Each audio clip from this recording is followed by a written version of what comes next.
오늘은 시편 46편에 있는 말씀을 우리가 함께 묵상하는 시간입니다. 시편 46편을 읽으면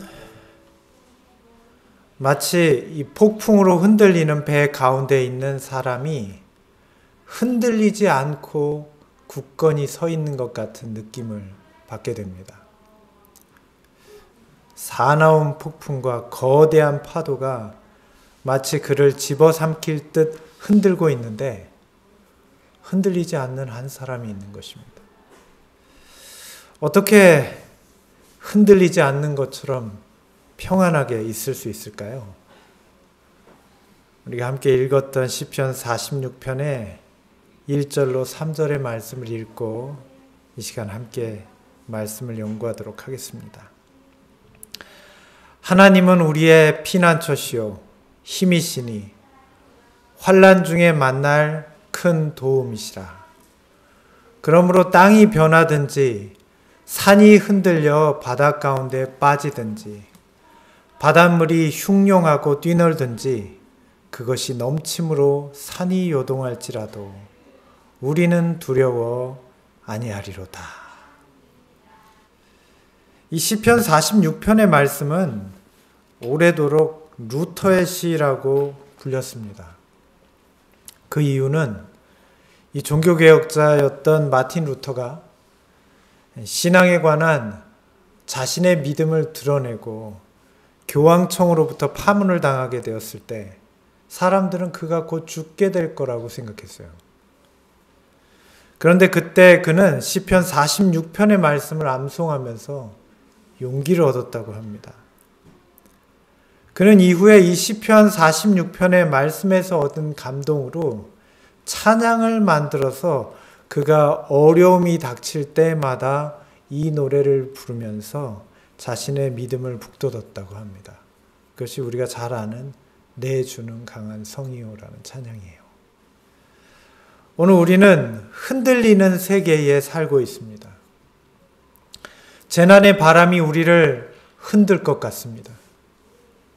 경제적인 위기에 엄청난 파고는 우리를 집어삼킬 것처럼 보입니다. 치명적인 질병들과 전염병들이 언제든지 우리의 생명을 끊어놓을 것과 같은 두려움에 잠을 이루지 못할 수 있어요. 만물이 흔들리는 시대에 우리는 살고 있는 것 같습니다.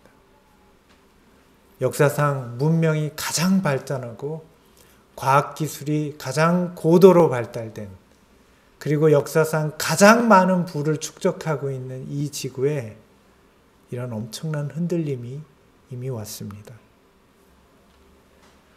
우리는 이런 가운데 어떻게 해야 할까요? 우리가 어떻게 하면 내 주는 강한 성이요라고 찬양했던 루터와 같은 흔들리지 않는 믿음을 가질 수 있을까요? 오늘 시편 46편의 말씀으로 이 흔들림의 시대에 흔들리지 않는 평안과 믿음을 경험하게 되는 우리 성도님들 되시기를 간절히 바랍니다. 그 폭풍우 치는 한가운데 있던 시인은 시편 46편의 그 첫 말을 이렇게 시작하고 있습니다. 하나님은 우리의 피난처시요 힘이시니 환난 중에 만날 큰 도움이시라. 오늘 우리는 흔들리는 세상 가운데에서 하나님을 우리의 힘으로 삼고 있습니까? 정말 하나님이 내 삶의 힘이시고 내 능력이 되십니까? 정말 그래요? 우리가 입버릇처럼 하는 말이 힘들어 죽겠다는 말입니다. 사실 이 말은 죽는다는 뜻이나 죽고 싶다는 말이 아니죠. 이 말의 뜻은 그 정도로 힘들다. 내가 이렇게 힘이 없다라는 말이에요. 그런데 우리는 이 말의 이면에서 우리가 힘이 없이 살고 있다는 것을 보여주는 것을 알게 돼요. 우리는 힘이 없어요. 그래서 힘들어 죽겠는 거예요. 우리가 힘이 없이 살고 있다는 많은 증거들이 이 말씀 가운데 있지 않습니까? 힘이 없으니까 지치는 겁니다. 힘이 없으니까 지는 겁니다. 힘이 없으니까 낙담하는 겁니다. 힘이 없으니까 힘들어 죽겠는 거예요. 오늘 우리에게는 죄와 싸워서 이길 힘이 없는 겁니다. 그러니까 우리는 죄악의 세상에서 이렇게 힘들게 살고 있는 것입니다. 오늘 우리는 정말 하나님께서 우리의 힘이 되고 계십니까? 아니면 나의 힘을 의지해서 살고 있는 것입니까? 왜 우리가 이렇게 쉽게 지치고 넘어집니까? 어쩌면 우리가 이렇게 쉽게 지치고 넘어지는 것이 우리가 단지 자기의 힘만 의지해서 살고 있음을 보여주는 증거가 아닐까요? 이 말씀을 잘 살펴보십시오. 하나님은 우리의 능력이시다. 우리는 스스로 굳게 서서 하나님께 전적으로 의지하는 법을 배워야 한다. 우리 각자는 자신의 허점을 알아내어 자기의 죄가 자신을 정복하지 못하게 하고 그러한 죄를 이길 수 있도록 철저히 경계해야 한다. 그러할 때 우리는 하나님을 신뢰하게 되고 교회는 큰 환난을 면하게 될 것이다. 오늘 우리 중에 많은 분들이 20년, 30년씩 신앙을 했다고 자부하는 사람들입니다. 저도 그 중에 한 사람입니다. 그러면 우리는 그렇기 때문에 하나님을 전적으로 의지하는 법을 충분히 배웠습니까? 지금 우리는 하나님만 의지해서 살아가고 있습니까? 우리의 자녀나 이웃에게 하나님을 전적으로 의지하는 법을 가르쳐 줄 수 있는 만큼 우리는 충분히 배웠습니까? 하나님을 전적으로 의지하는 신앙은 저절로 이루어지는 것이 아닙니다. 우리는 이것을 배우고 연습해야 합니다. 만약 우리에게 자신이 자주 넘어지는 죄악이 있다면 우리는 그 점에서 하나님을 전적으로 의지하지 못하고 있는 것입니다. 우리는 모두 자신이 무엇에 연약한지 잘 알고 있어야 합니다. 여러분 알고 계세요? 내가 가장 연약한 취약점이 무엇인지, 나를 자주 넘어지게 하는 것이 무엇인지 알고 계십니까? 그래서 사탄이 그 연약함으로 자신을 공격할 때 이것을 철저히 경계하고 전적으로 하나님을 믿고 의지해야 합니다. 사탄은 언제나 우리의 연약한 것만을 찾아서 공격하기 때문입니다.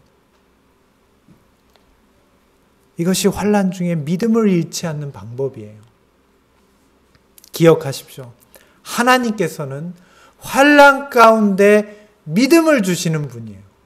우리는 그 환난을 통해서 믿음을 갖게 돼요. 그러나 사탄은 그 환난을 통해서 우리에게 하나님의 힘을 얻지 못하게 하여 우리의 믿음을 도리어 빼앗게 됩니다.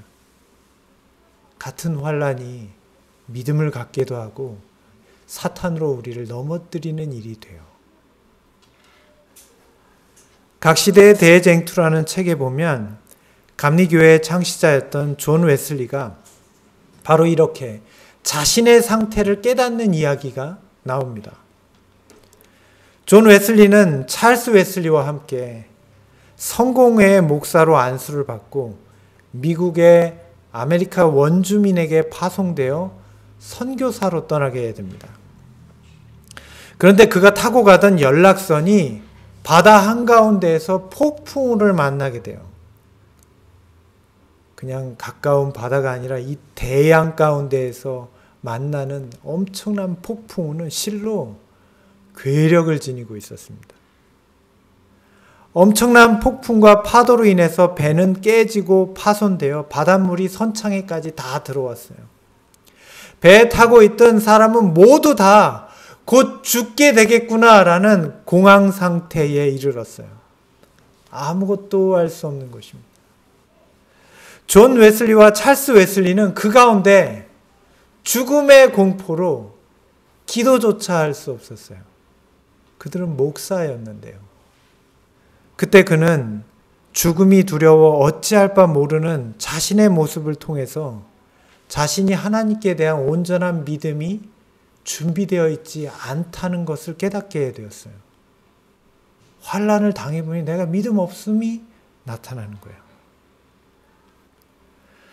그런데 그 폭풍으로 혼란 가운데 두려움 속에서 허둥지둥하고 있던 그때에 그 배에는 그들만이 있었던 것이 아니었습니다. 그 배에는 모라비아 교인들이 타고 있었어요. 그들은 중세 로마 교황권의 핍박 가운데에서도 독실하게 믿음을 지켰던 독일의 한 신앙의 후예들이었습니다. 그들은 부녀자와 어린이들로 이루어진 여러 가족들이었어요. 그런데 그 폭풍우 가운데 배가 요동치며 수많은 사람들이 죽음이 두려워 비명을 지를 때에도 그들은 전혀 흔들리지 않고 찬송을 부르고 시편의 말씀을 묵상하는 것입니다. 폭풍 가운데 두려움에 떨던 웨슬리 형제는 그들의 모습을 보며 큰 충격을 받습니다. 목회자요 선교사로 파송된 자신들이 죽음의 두려움 가운데 떨고 있을 때 엄청난 흔들림 속에서도 흔들리지 않는 그들의 모습을 보면서 저들의 흔들림 없는 믿음은 어떤 것인지 궁금해졌어요. 폭풍우가 지나간 후에 웨슬리 일행 중에 한 사람이 그들에게 물었습니다. 당신들은 무섭지 않았습니까? 그때 그들이 대답하기를 하나님의 은혜로 조금도 무섭지 않았습니다. 이렇게 말했어요. 물론 우리는 이 대답이 어디까지가 진실인지 의심할 수 있어요. 우리는 이야기로 듣지만, 그런데 적어도 그 배에 탔던 모든 사람들은 그 광경을 보았잖아요. 그때 웨슬리 일행 중에 또 다른 사람이 그들과 함께 있던 아이들에게 물어봅니다. 너희들은 무섭지 않았니? 그 아이들이 고개를 끄덕입니다. 그때 옆에 있던 모라비아 교회의 지도자가 부드러운 말로 이렇게 말했어요. 우리의 부녀들과 아이들은 죽음을 두려워하지 않습니다. 여러분, 이 말이 무슨 말입니까? 어떻게 죽음을 두려워하지 않죠? 그들이 이런 엄청난 흔들림 가운데도 흔들리지 않았던 것은 어려서부터 하나님을 전적으로 의지하는 법을 배웠기 때문입니다. 그들은 바로 이런 믿음이 있던 사람들이에요. 그들이 어릴 때부터 평안할 때나 환난의 때 언제든지 하나님을 의지하는 것을 충분히 배웠던 것입니다. 그래서 갑작스러운 환난으로 이런 큰 흔들림이 왔을 때에도 그들은 인간의 본능을 쫓아 행동하지 않고 훈련된 믿음으로 행동했던 것입니다. 오늘 우리는 어떻습니까? 지난 20년, 30년 동안 우리는 신앙인으로 살았습니다. 우리가 그렇게 신앙인으로 살았던 시간들이 이와 같이 전적으로 하나님을 의지하는 것을 배우는 시간들이었습니까? 훈련의 시간들이었습니까? 그렇다면 우리는 환난을 통과할 믿음을 가진 사람들이어야 합니다. 그런데 지금 우리의 모습은 어때요? 이런 믿음이 없다는 것을 깨닫게 돼요. 환난에 앞서 있는 우리의 두려움이 그걸 보여주고요. 현실 가운데 있는 우리의 행동들이 그것을 보여주는 것입니다. 그리스도인이라고 하면서도 재림을 기다린다는 백성이라고 하면서도 우리는 흔들림 가운데 있는 것입니다. 무엇이 흔들리는 것입니까? 우리는 세상이 흔들리는 것만을 주목했어요. 그런데 그보다 더 큰 문제는 우리의 믿음이 흔들리고 있는 거예요. 우리는 시험과 어려움을 만날 때마다 어떻게 했습니까? 저는 이 점에서 정말 회개할 수밖에 없어요. 저는 고백합니다. 저는 하나님을 원망했던 적이 있어요. 나에게 왜 이런 시험을 주시냐고 하나님을 원망했었습니다. 저는 저의 믿음 없음을 회개합니다. 여러분은 어떠세요? 여러분은 혹시 저와 같지 않으셨습니까? 이제 저는 흔들리지 않는 믿음을 갖게 되기를 원합니다. 이 말씀을 기억하세요. 우리는 우리의 흔들리는 믿음에 대하여 부끄러워해야 한다. 정복을 당하는 자들은 원수를 대적하지 못한 책임에 관하여 오직 자기 자신을 비평해야 한다. 오늘 우리에게 믿음이 없는 것입니다. 우리가 믿음의 눈으로 바라보면 어떠한 환난 가운데에도 하나님께서 그 은혜의 빛을 하늘로부터 비추고 계심을 알 수 있어요. 다만 우리의 믿음이 없어서 그 빛을 볼 수가 없는 것입니다. 우리는 오로지 어려운 처지와 어두운 형편만을 바라보고 있어요. 믿음의 안목은 육체적인 안목과는 크게 다릅니다. 육체적인 안목은 미래를 내다볼 수 없습니다. 언제나 세속적인 것에 집착하고 이러한 세속적인 조건들이 맞지 않을 때 우리의 의지는 쉽게 무너져 버립니다. 그러나 믿음의 안목은 언제나 장래를 바라보는 것이에요. 하나님의 약속들을 바라보는 것입니다. 하나님의 말씀을 믿는 것입니다. 오늘 우리는 믿음의 안목이 있습니까? 어떠한 눈으로 우리 앞에 펼쳐진 세상을 바라본 것입니까? 지상 최후의 큰 위기의 그늘이 깊어갈 때에 하나님의 빛은 가장 밝게 비치고 희망과 신뢰의 노래는 가장 똑똑하게 그리고 가장 높은 곡조로 들려올 것이다. 우리가 믿음의 눈을 가진 사람이라면 이 지상 최후의 큰 위기의 때에도 하늘로부터 비치는 하나님의 은혜로운 약속들을 바라볼 수 있어요. 이것이 믿음입니다. 그 가운데는 희망과 신뢰의 노래를 부를 수 있게 돼요. 오늘 우리는 이런 사람들입니까? 이어지는 시편의 말씀은 이렇습니다. 그러므로 땅이 변하든지 산이 흔들려 바닷 가운데 빠지든지 바닷물이 흉룡하고 뛰놀든지 그것이 넘침으로 산이 요동할지라도 우리는 두려워하지 아니하리로다. 시편 46편 2절과 3절의 말씀이에요. 그 폭풍우 가운데 아마 모라비아 교인들은 이 노래를 불렀을 것입니다. 땅이 변하든지 산이 흔들려 바닷 가운데 빠지든지 바닷물이 흉룡하고 뛰놀든지 그것이 넘침으로 산이 요동할지라도 우리는 두려워 아니하리로다. 왜 그렇습니까? 믿음이 있으니까요. 오직 믿음으로만 이런 모든 두려움으로부터 흔들리지 않을 수 있으니까요. 그 엄청난 폭풍우 가운데에도 그들의 눈에는 무엇이 보였을까요? 우리의 눈에는 보이지 않는데 말이에요. 오늘 우리도 그들이 보았던 것을 보게 되기를 원합니다. 마음에 항상 하나님을 묵상하는 그리스도인은 결코 패배당하지 않으며 그 어떤 악한 계교도 그의 평화를 파괴하지 못한다. 하나님의 말씀의 모든 약속과 하나님의 은혜의 모든 능력과 또 여호와의 모든 부요함은 그런 사람의 구원을 보증한다. 오늘 우리가 그렇습니까?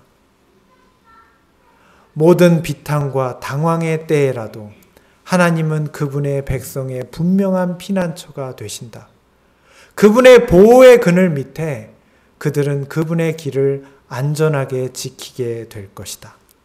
고통 속에서 그들은 순결하게 되도록 계획되었으며 복음의 능력은 그들의 위로가 될 것이다. 믿음의 눈을 가진 자들에게 환난은, 고통은 그들을 더욱 순결하게 하는 도구가 됩니다. 왜냐하면 믿음의 눈이 있어요. 그들은 믿음을 가졌어요.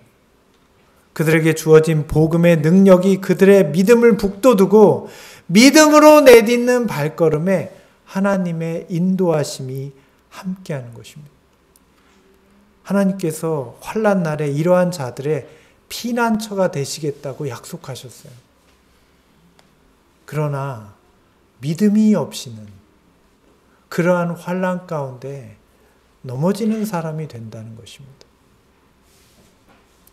오늘 주님께서 다시 오심을 예비하는 자들은 믿음으로 온전케 곧 완전하게 되는 사람이 되어야 합니다. 무엇이 참된 완전입니까? 자신의 뜻을 하나님의 뜻에 온전히 굴복시키는 것이 완전 아닙니까? 오늘 우리의 생각이 난무합니다. 구원에 대한 자기의 개념을 끝까지 버리지 않아요. 이래야 될 것이다, 저래야 될 것이다 라는 걸 우리는 버리지 않아요. 그냥 말씀에 정해져 있으면 우리는 받아들이면 돼요. 하나님의 온전은 이런 굴복에 있어요. 믿음으로 온전케 된다는 것은 이렇게 온전히 굴복하는 것입니다. 이런 자들은 모두 그 시련의 때에 우리에게 도움을 주실 수 있는 한 분을 발견하게 될 것입니다. 그리스도를 따르는 자들은 그분 안에서 완전하게 되고자 한다면 그들은 자신들의 뜻을 하나님의 뜻에 복종시켜야 한다. 저들의 온 마음을 다하여 하나님을 찾는 자들은 모든 시련의 때에 도움이 되시는 분을 발견할 수 있도록 풍성한 준비가 갖추어져 있다. 이미 하나님께서는 이 시련의 때에 우리가 어떠한 도움을 얻게 될 것인지 우리에게 믿음이 있다면 발견할 수 있는 풍성한 도움의 준비를 갖춰놓고 계세요. 근데 그러려면 우리는 온전히 굴복하는 믿음이 있어야 돼요. 내 생각에 그렇지 않은 것처럼 보여도 이상한데? 내가 이해한 것과 다른데? 그런 건 없어요. 하나님 말씀이 맞아요. 나의 생각이 틀린 거예요. 하나님 말씀이 맞아요. 시편 46편에 이어지는 말씀 가운데 그 시련의 때에 우리가 바라보아야 할 한 분은 어떤 분인지에 대해서 이렇게 말씀하고 계세요. 시편 46편 4절과 5절의 말씀이에요. 한 시내가 있어 나뉘어 흘러 하나님의 성 곧 지극히 높으신 자의 장막의 성소를 기쁘게 하도다. 하나님이 그 성 중에 거하심에 성이 요동치 아니할 것이라. 새벽에 하나님이 도우시리로다. 이 땅의 모든 하나님의 백성들은 마지막 환난 가운데서 오직 하나님만을 바라보아야 합니다. 이것이 오늘 우리의 믿음이 되어야 돼요. 시편 46편 4절과 5절의 말씀에는 우리가 믿음으로 하나님을 바라보는 것은 곧 하나님의 성, 지극히 높으신 자의 성소를 바라보는 것이라고 말씀하고 계세요. 그리고 이어서 말씀하시기를 하나님의 성, 그 하나님이 계신 성소에서는 끊임없이 물이 흘러나오는데 이 강물과 같은 물이 어떤 물인지에 대해서 성경 여러 곳에서 말씀하고 계세요. 창세기 2장 10절에 보면 이 강이 에덴으로부터 흘러나왔다라고 말합니다. 에덴에서 흘러서 그 강은 4개의 원천으로 흘러갔어요. 에덴의 물줄기는 어디서 나온 것일까요? 계시록 22장에서 요한은 이 물줄기가 하나님과 어린 양의 보좌로부터 나온다라고 말합니다. 수정같이 깨끗한 물이 4방향으로 갈라져서 4샘에서 흘러나와 어린 양의 보좌가 있는 거룩한 산, 하나님이 계신 성으로부터 사방에 흘러내려갑니다.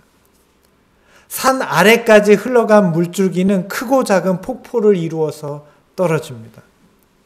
이것이 어린 양의 보좌로부터 흘러나오는 물줄기의 엄청난 장관이에요.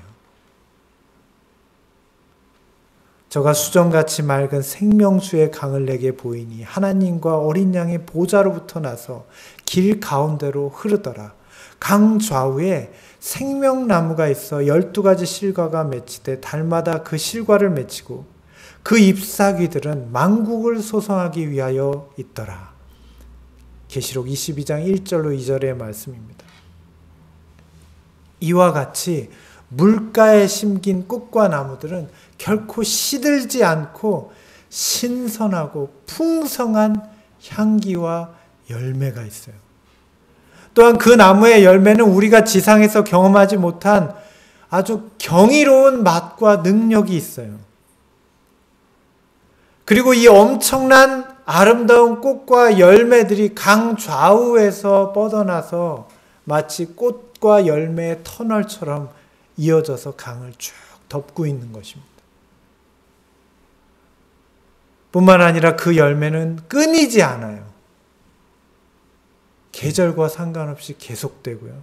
그 잎사귀는 시들지 않아요. 달마다 새로운 과실을 맺습니다. 에스겔 47장에서는 말하기를 그 실과는 먹을만하고 그 잎사귀는 약재료가 되더라.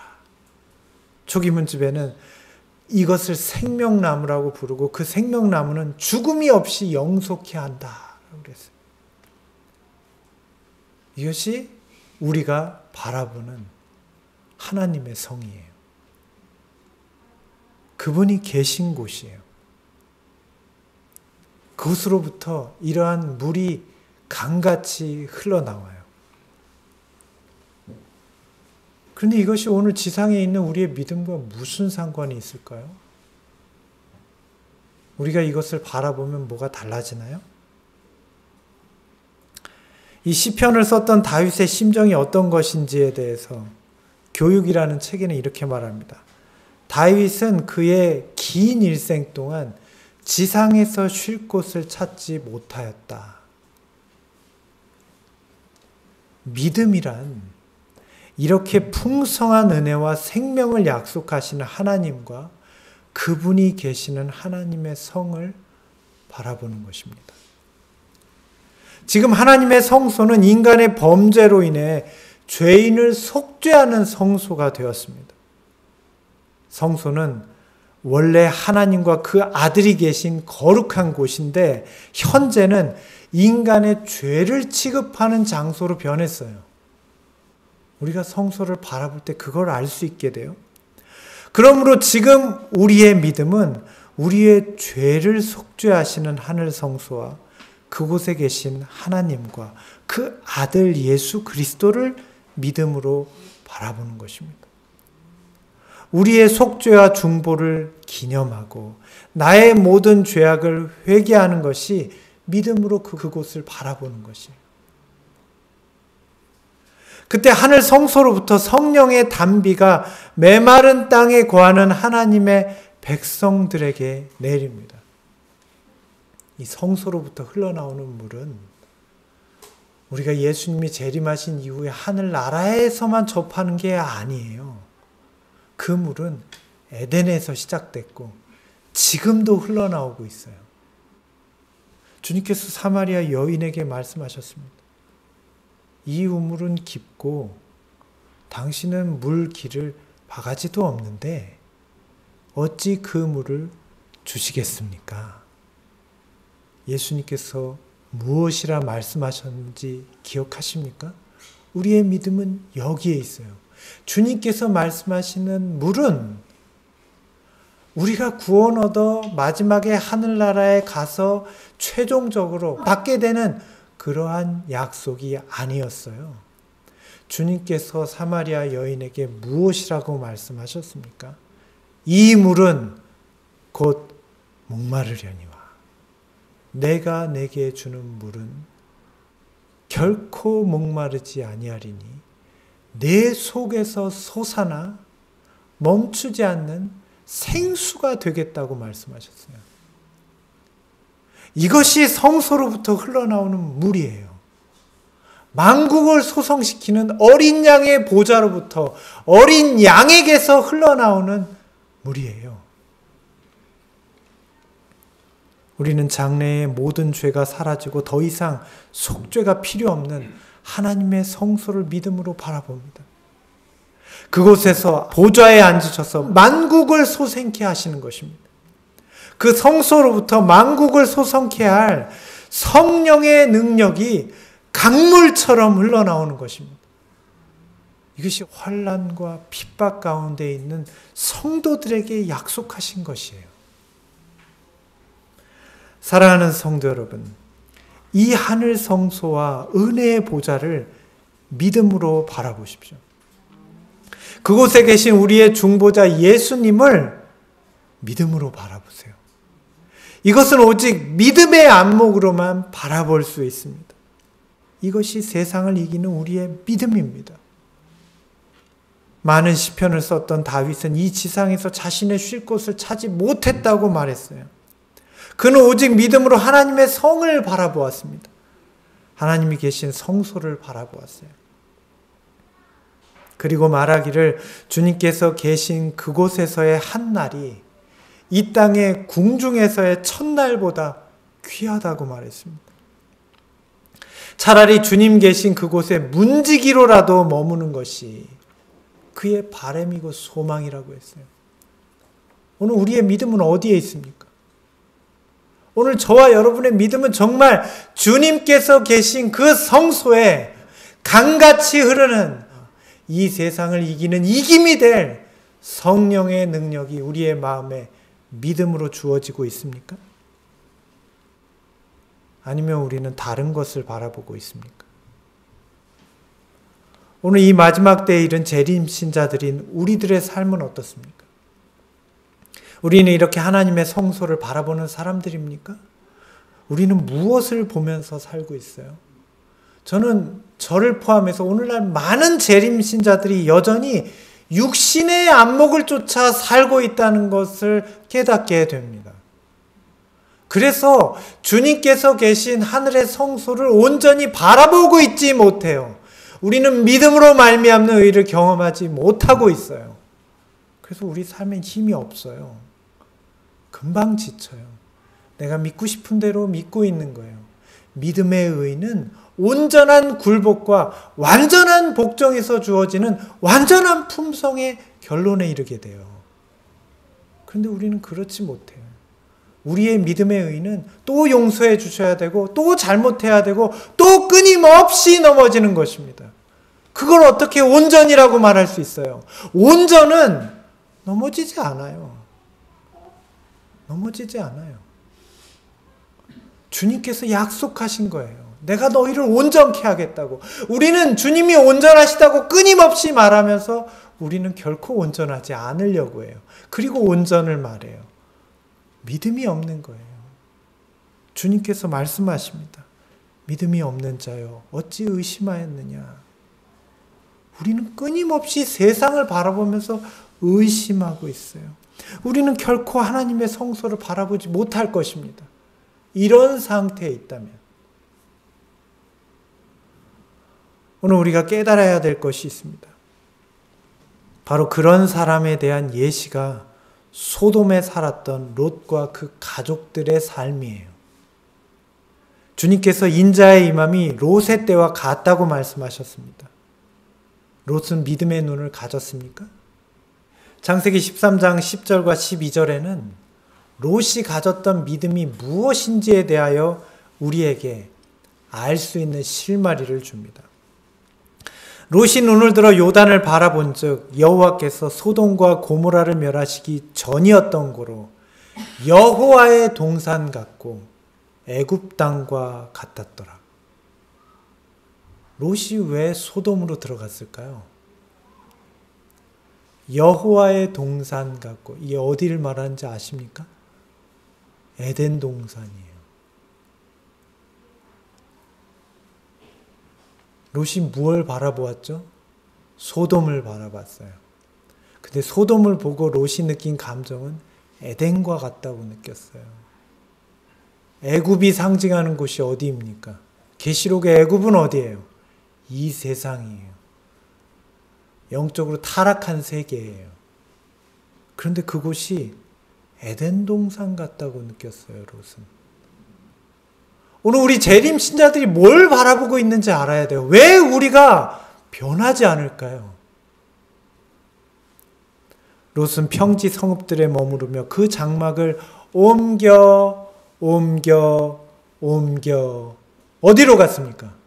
소돔까지 이르렀더라. 이것이 오늘 저와 여러분의 모습입니다. 소돔은 요단 계곡의 도시들 가운데 가장 아름다웠으며 평야에 세워져 있었다.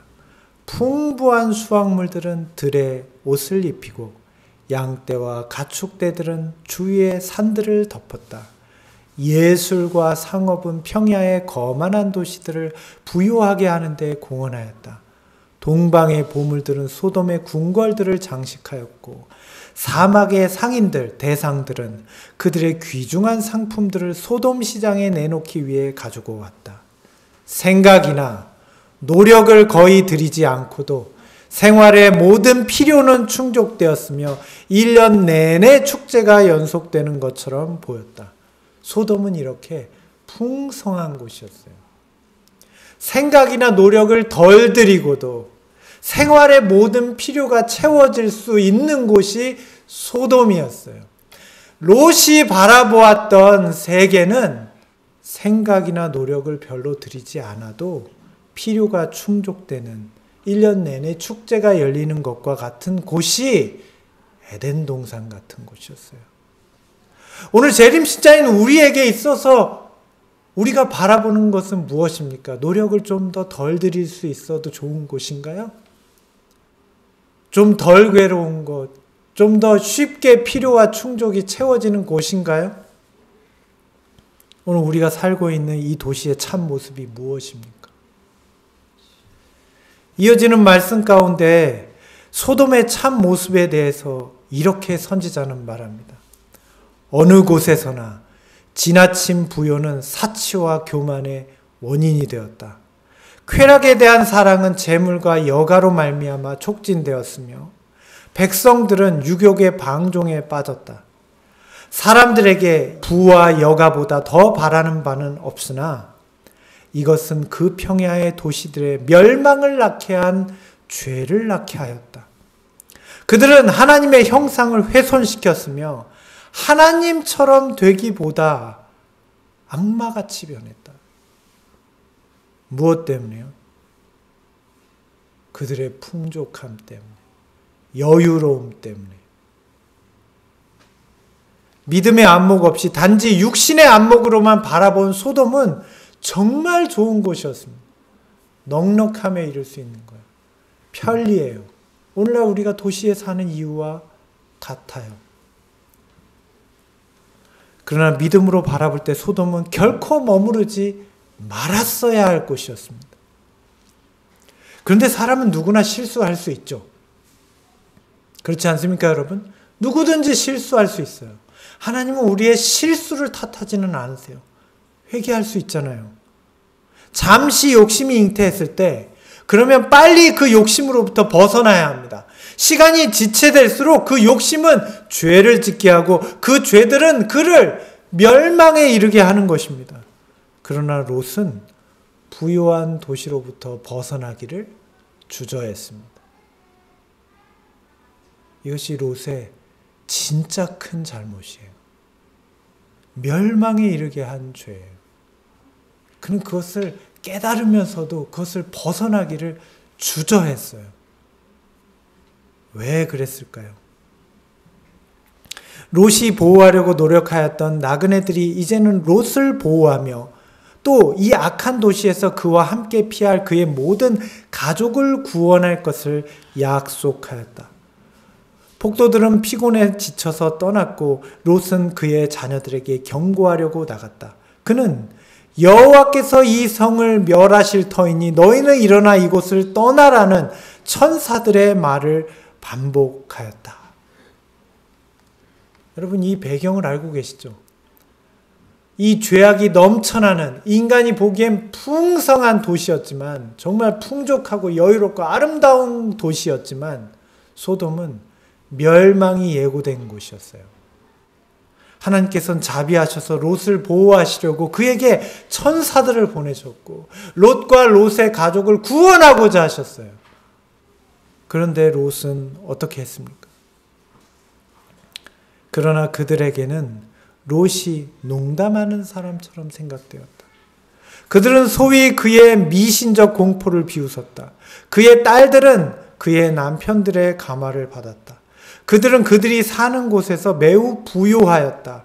그들은 위험에 대한 아무 증거도 볼 수 없었다. 모든 것은 조금 전과 별 다름이 없었다.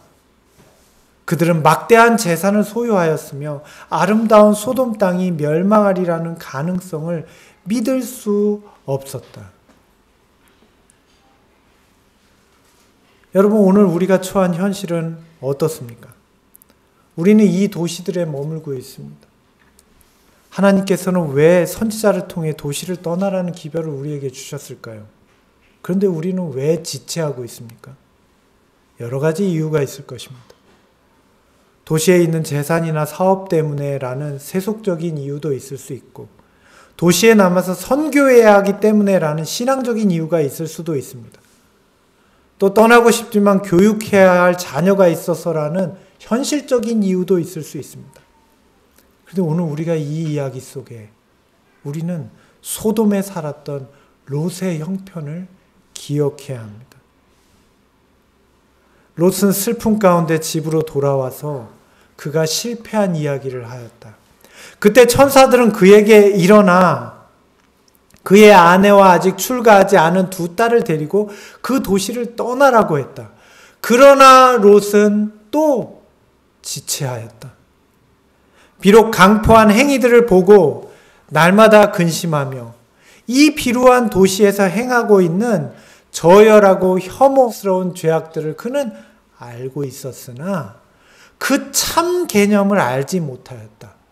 그는 죄를 저지하여야 할 하나님의 심판의 긴급한 필요성을 느끼지 못하였다.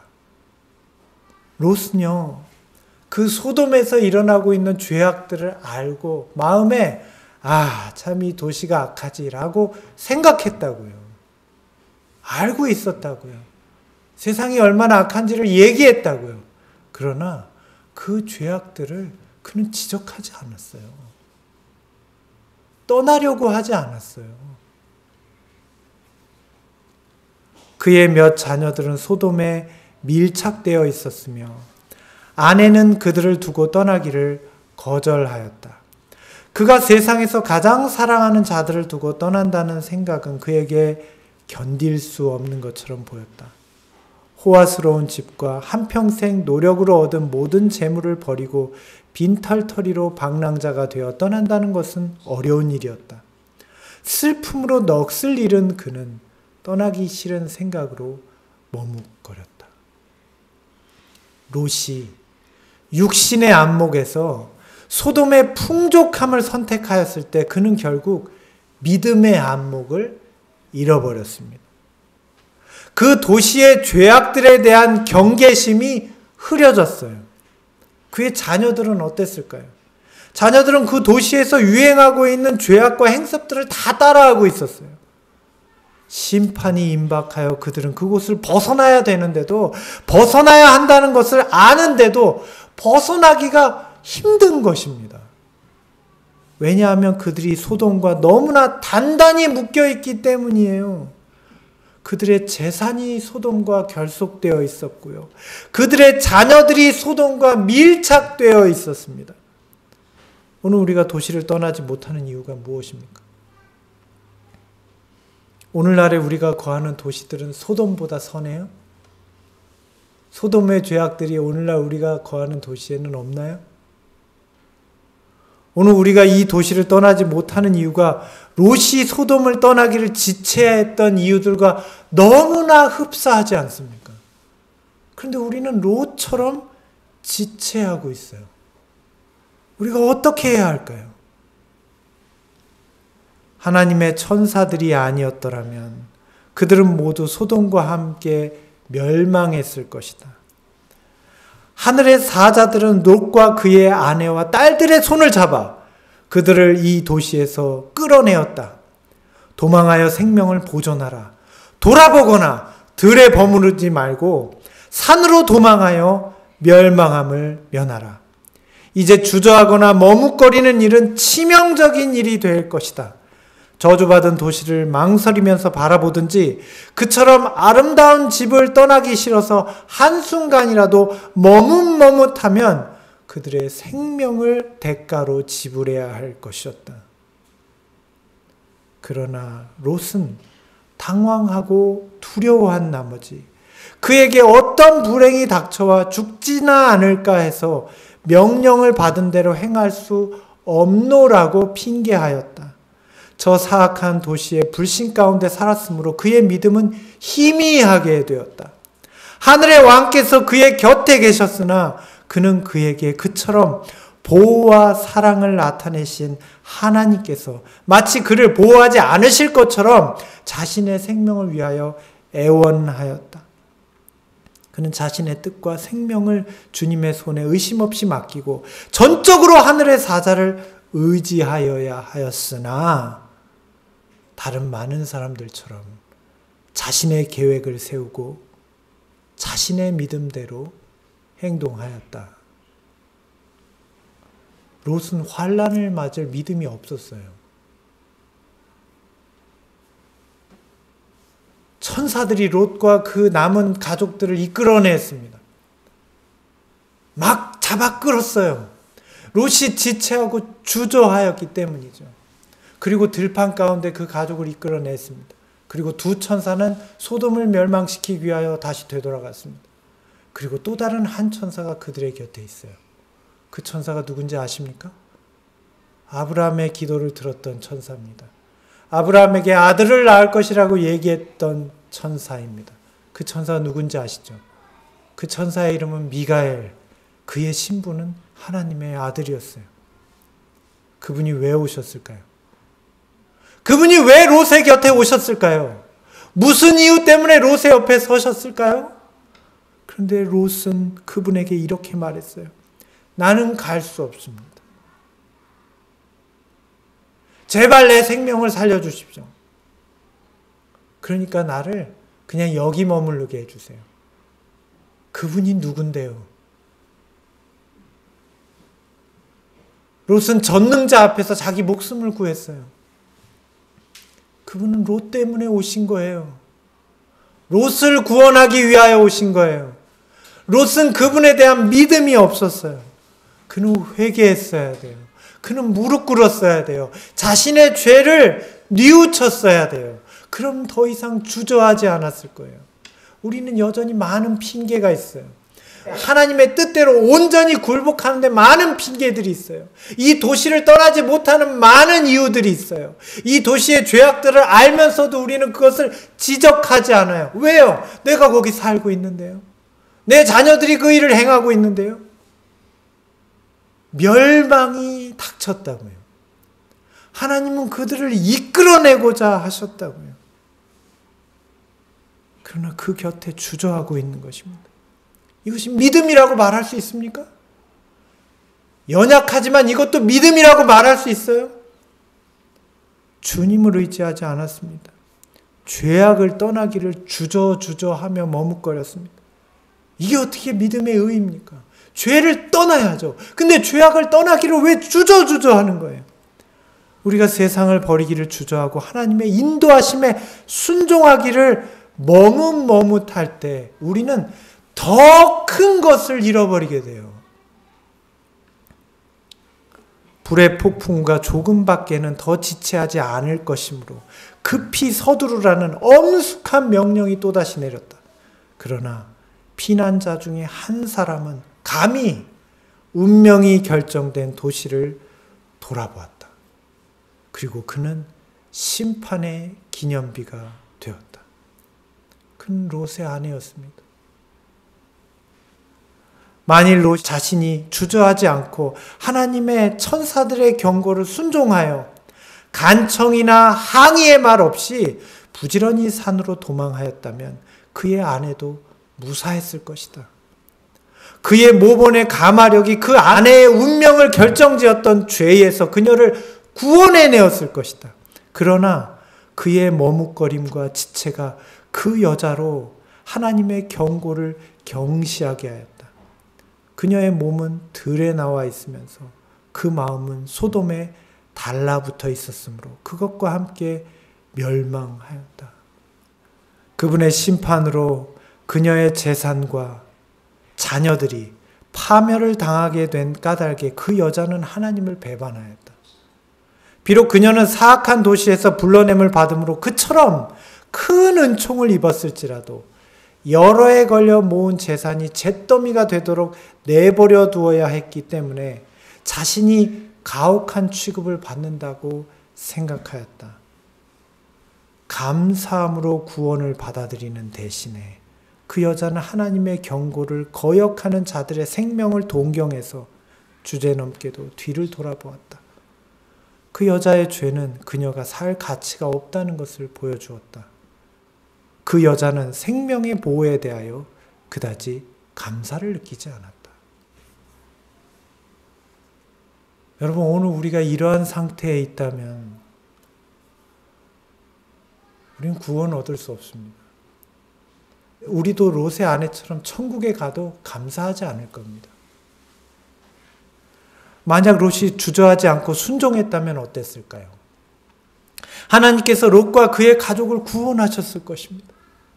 롯이 회개하고 믿음으로 행동하였다면 정말 놀라운 하나님의 역사가 일어났을 것입니다. 하나님께서 그에게 얼마나 많은 기회들을 주셨습니까? 하나님께서 벌써 그 이전에 아브라함을 통해 소돔성의 백성들을 약탈자의 손에서 구원하셨을 때 그때 롯은 회개하고 믿음으로 소돔성을 떠났어야 했습니다. 그렇다면 그는 그의 재산을 잃어버리지 않았을 것입니다. 그는 자녀들을 죄로부터 돌이켜 구원 얻게 할 수 있었을 것입니다. 그 아내를 죄로부터 돌이켜 구원할 수 있었을 것입니다. 그가 소돔을 떠나라는 하나님의 인도하심에 순종하기를 주저하지 않았다면 그랬을 것입니다.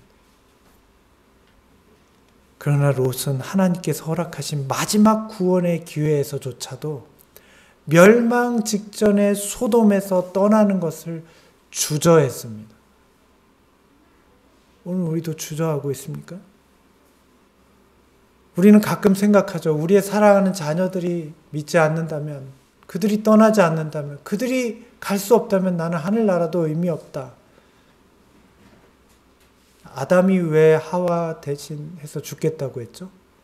자기가 하나님보다 하와를 더 사랑하는 줄 안 거예요. 누가 더 큰 사랑을 가지고 계십니까? 하나님이 그 여인을 구원할 길을 여셨을 거예요. 여러분, 우리 자녀들이 구원 얻지 못해서 안타까운데 누가 그 자녀들을 더 사랑하십니까? 내가 더 사랑하는 것 같습니까? 롯은 하나님께서 허락하신 마지막 구원의 기회에 멸망 직전에 소돔을 떠나는 것을 주저했습니다. 그래서 믿음의 행동은 언제나 지금이에요. 내일 믿어야지라는 건 없어요.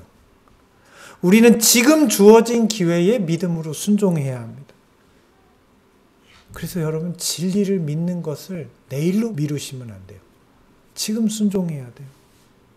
오늘 우리는 믿음의 안목으로 우리의 현실을 바라보나요? 육신의 안목으로 볼 때 세상은 아직 살만합니다. 작년에는 세상이 곧 끝날 것 같았죠.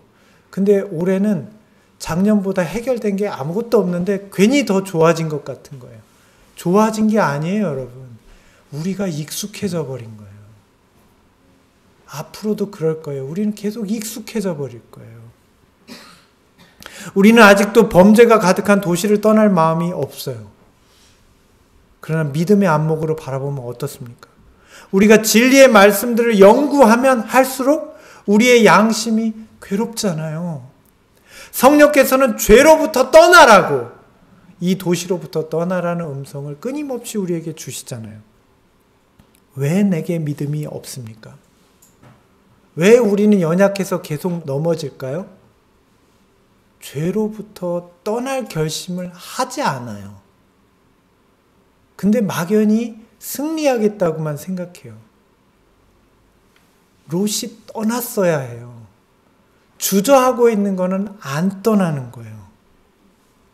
우리는 성령의 음성에 순종해야 믿음이 주어져요.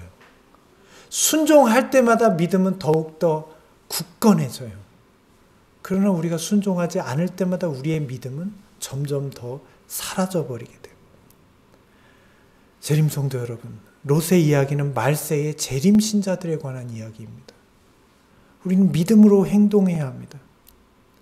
소돔이 불 가운데 멸망할 때 매우 특별한 사건 하나가 있었어요. 롯의 아내는 소돔 밖에 있었습니다. 심판의 불은 소돔 성에 내렸어요. 그런데도 롯의 아내는 소돔과 함께 불타버렸어요.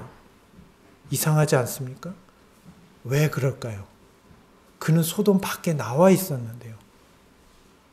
그녀의 몸은 들판에 나와 있었으나 그 마음은 소돔 안에 달라붙어 있었어요. 소돔에 있던 그 많은 재산들에 미련을 두었습니다. 소돔을 떠나기 싫어했던 그 자녀들에게 밀착되어 있었어요. 그녀는 구원을 얻었지만 전혀 감사하지 않았어요. 오히려 소돔을 심판하시는 하나님을 원망했어요. 오늘 우리는 어떻습니까? 오늘 우리의 처지와 형편은 어떻습니까? 우리 주님께서 우리를 사랑하십니다. 우리를 이 범죄와 죄악 가운데서 분리해내고자 하시며 이 죄가 만연하는 도시 가운데서 떠나라고 하십니다. 주님께서 우리의 자녀나 우리들을 죄로부터 구원하시고자 하는 그 열망이 우리보다 적으실까요? 우리보다 훨씬 크실까요? 내 자녀를 죄악으로부터 구원하고자 하는 열망이 주님께서 우리보다 더 강하실까요? 아니면 우리보다 약하실까요? 우리는 알 수 있지 않습니까? 우리는 소돔의 롯으로부터 이런 교훈을 얻습니다. 우리가 지체하는 것은 계속해서 마음으로 소돔을 사모했던 롯의 아내와 같은 마음을 가지고 있는 것이다. 우리가 끊임없이 흔들리는 것은 믿음대로 행동하기를 지체하기 때문이다. 우리가 하나님의 뜻대로 순종하기를 지체하는 것이 곧 우리의 믿음을 흔들리게 하고 있는 것이다. 세상의 모든 것이 흔들리는 시대를 지금 우리는 살고 있습니다.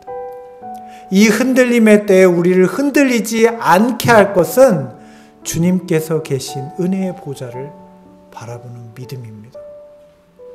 이 땅에 내가 거할 곳을 두면 안 됩니다. 믿음으로 하늘 성소에 계신 예수님을 바라보시고 우리가 처한 죄악의 상황들과 처지로부터 과감하게 벗어날 것을 결단하시고 기도하십시오. 주께서 그러할 때 우리를 인도해 주실 것입니다. 오늘 시편의 결론은 이렇습니다. 46편 10절과 11절에 이렇게 말씀하십니다. 이르시기를 너희는 가만히 있어 내가 하나님됨을 알지어다. 만군의 여호와께서 함께 하시니. 우리는 이 요동하는 세상 가운데에서 조용한 시간에 매일 하나님의 음성을 들어야 합니다. 우리가 매일 아침에 묵상하는 것은 하나님의 말씀이 우리를 인도하시기를 구하고 그 음성을 듣기 위해서입니다. 우리는 기도와 묵상하는 가운데 선지자의 기별 가운데에서 그 음성을 들어야 합니다. 오늘 우리는 듣기만 하고 자신을 속이는 자가 되지 말아야 합니다. 듣기만 하는 것은 자기를 속이는 거예요. 우리는 믿음으로 말씀을 행하는 자가 되어야 합니다. 오늘 선지자는 이렇게 말씀하십니다. 우리는 각기 개인적으로 그분께서 마음에 말씀하시는 소리를 들어야 한다. 모든 다른 소리가 침묵하고 우리가 조용한 가운데 그분 앞에서 기다릴 때 영혼의 침묵이 하나님의 음성을 더욱 분명하게 들리게 할 것이다. 그대가 취해야 할 입장은 구원을 세상의 이득보다 귀하게 여기고 그리스도를 얻기 위하여 모든 것을 배설물로 여기는 것이다. 영생을 향하여 가는 그대의 앞길에 방해될 것이 없게 하라. 그대의 영원한 운명이 걸려있다.